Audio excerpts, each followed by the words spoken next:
Welcome to Jeeva சமையல் and vlogs. எங்கள் வீட்டில் பாட்டி வந்து இன்றைக்கி நெல்லிக்காய் ஜூஸ் போட போகிறாங்க. அதுக்கு முன்னாடி நம்ம அதோட பயன்கள் எல்லாம் என்னென்னு கேட்டு தெரிஞ்சுக்கலாம். நெல்லிக்காயோட பயன்கள்லாம் என்னென்னம்மா? நெல்லிக்காய் வந்து ஒரு காய கற்ப பழம்னு சொல்லுவாங்க. இது வந்து ரொம்ப உடம்புக்கு நல்லது. அதை வச்சு தான் நம்ம இன்றைக்கி ஒரு ஜூஸ் போட போகிறோம். 5 நெல்லிக்காய் எடுத்து வச்சுருக்கிறேன். 5 நெல்லிக்காய் வந்து 4 பேர்த்துக்கு, ஒரு நாளைக்கு ஒரு ஆள் வந்து ஒரு நெல்லிக்காய் சாப்பிடலாம். அது வெறும் வயிற்றில் ஜூஸ் போட்டு குடித்தா ரொம்ப நல்லது. 5 பேர்த்துக்கு வந்து 4 பேர்த்துக்கு வந்து ஒரு 5 நெல்லிக்காய் எடுத்து வச்சுக்கிறேன். ஒரு அரை பீஸ் லெமன் எடுத்து வச்சுக்கிறேன். கல் உப்பு. இந்த நெல்லிக்காயில் வந்து 5 சுவை இருக்குதுன்னு சொல்லுவாங்க. இனிப்பு, புளிப்பு, காரம், துவர்ப்பு, இந்த மாதிரி 5 சுவை வந்து இதில் இருக்குதுன்னு சொல்லுவாங்க. இது உடம்புக்கு வந்து ரொம்ப நல்லது. இதனோட பயன்கள் என்னென்னு சொல்கிறேன் கேட்டு. வந்து நெல்லிக்காய் நம்ம டெய்லி வெறும் வயிற்றில் சாப்பிட்டோம்னா நம்ம கெட்ட கொழுப்பெல்லாம் நம்ம வயிற்றில் தங்கியிருக்கும். அந்த கெட்ட கொழுப்பெல்லாம் கரைஞ்சி உடல் பருமன் குண்டாயிறாங்கல்ல, அவங்கெல்லாம் இந்த உடல் பருமனெல்லாம் குறைஞ்சிரும். எலும்புகளெல்லாம் ஆரோக்கியமாகும். அப்புறம் புற்றுநோயை இது குணப்படுத்துன்னு சொல்லுவாங்க. இதில் ஆன்டி ஆக்சிடென்ட் எல்லாம் அதிகமாக இருக்குதுங்களா, அதிகமாக இருக்குதாம்மா. விட்டமின் சியும் ரொம்ப அதிகமாக இருக்குது. இது உடம்புக்கு வந்து ரொம்ப எதிர்ப்பு சக்தியை கொடுக்கக்கூடியது. விட்டமின் சி வந்து உடம்புல நம்மளுக்கு இருந்ததுன்னா எந்த நோயும் நம்மளை தாக்காது. அந்த விட்டமின் சி வந்து இந்த நெல்லிக்காயில் நிறையா இருக்குது. அதனால் நம்ம டெய்லி ஒரு ஜூஸாக குடித்தா தான் நல்லது. ஊறுகாயாவோ அல்லது தேன் நெல்லிக்காயாகவே வச்சு அது இது பண்ணி குடிக்கிறத விட நம்ம டைரெக்டாக ஜூஸாக போட்டு குடிக்கிறது தான் நம்ம உடம்புல நல்லா சத்துக்களை கொடுக்கும். அப்புறம் இது வந்து சர்க்கரை நோயை கட்டுப்படுத்துன்னு சொல்கிறாங்க. உடல் சூடு தனியுமாமா. அப்புறம் கண் நோய் இருக்குதுல்ல, கண்ணில் வர்ற நோயெல்லாம் அதெல்லாம் தடுக்குமாமா. இதய நோய், அப்புறம் இந்த வாய் துர்நாற்றம் அடிக்குதுல்ல, அவங்களுக்கு இந்த வாய் துர்நாற்றம் அடிக்காதாம்மா. பற்களெல்லாம் இது மென்று கடித்து சாப்பிட்டோம்னா பற்களெல்லாம் நல்லா உறுதியாகுமாம்மா. அப்புறம் ரத்தத்தை சுத்தம் பண்ணுமாம்மா. ரத்தத்தை சுத்தம் பண்ணி ரத்தத்தில் உள்ள சிவப்பணுக்கள் எண்ணிக்கையை அதிகப்படுத்துமாம்மா. அப்புறம் இந்த உடம்புல அதான் ஏற்கனவே சொல்லிட்டேன், எல்டிஎல்ங்கிற கெட்ட கொழுப்பை வந்து கரைக்கும். அப்புறம் இளமையாக தோற்றமளிக்குமாம்மா. வயசானவங்க வந்து ரொம்ப தோலெல்லாம் சுருங்கி ரொம்ப வயசான மாதிரி தெரியுவாங்க.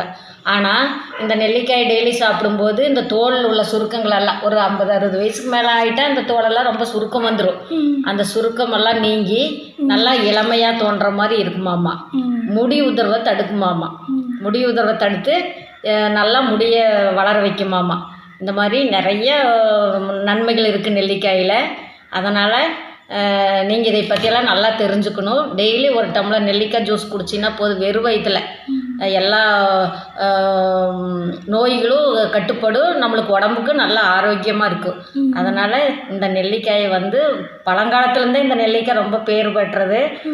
ஔவையார் கேள்விப்பட்டுக்கிறியா? ஸ்கூல்லலாம் படிச்சிருப்பில்ல.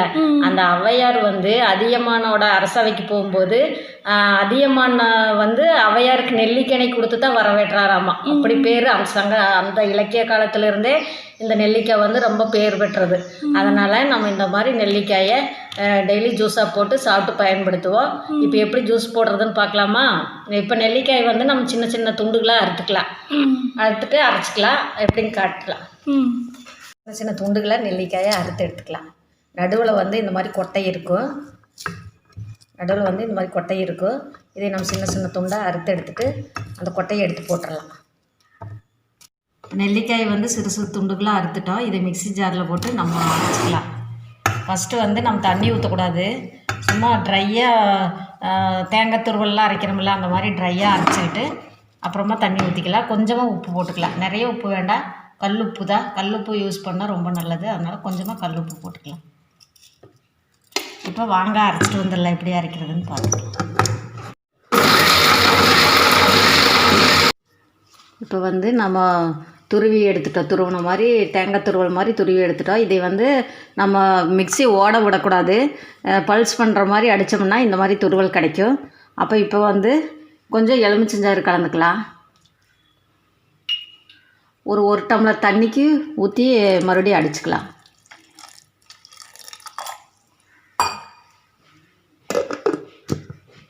தண்ணியெல்லாம் ஊற்றி நெல்லிக்காயை நம்ம நல்லா ஜாரில் அடித்து எடுத்துகிட்டு வந்துட்டோம். இதை இப்போ வடிச்சிடலாம்.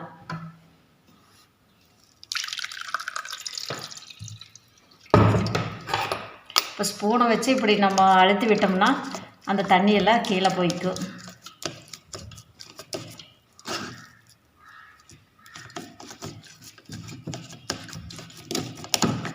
வந்து நம்ம நெல்லிக்காய் அரைச்சது வந்து சுத்தமாக வடித்து எடுத்துட்டோம் பாருங்கள். இந்த திப்பியெல்லாம் நல்லா ட்ரையாக அதிலேருந்து தண்ணியெல்லாம் இறங்கிருச்சு. இப்போ வந்து ஒரு 5 டம்ளர் 4 பேர் இருக்கிற 4 பேர்த்துக்கு தகுந்த மாதிரி நாங்கள் அரைச்சி எடுத்துக்கிறோம். இப்போ நெல்லிக்காய் ஜூஸை நம்ம ஊற்றிக்கலாம்.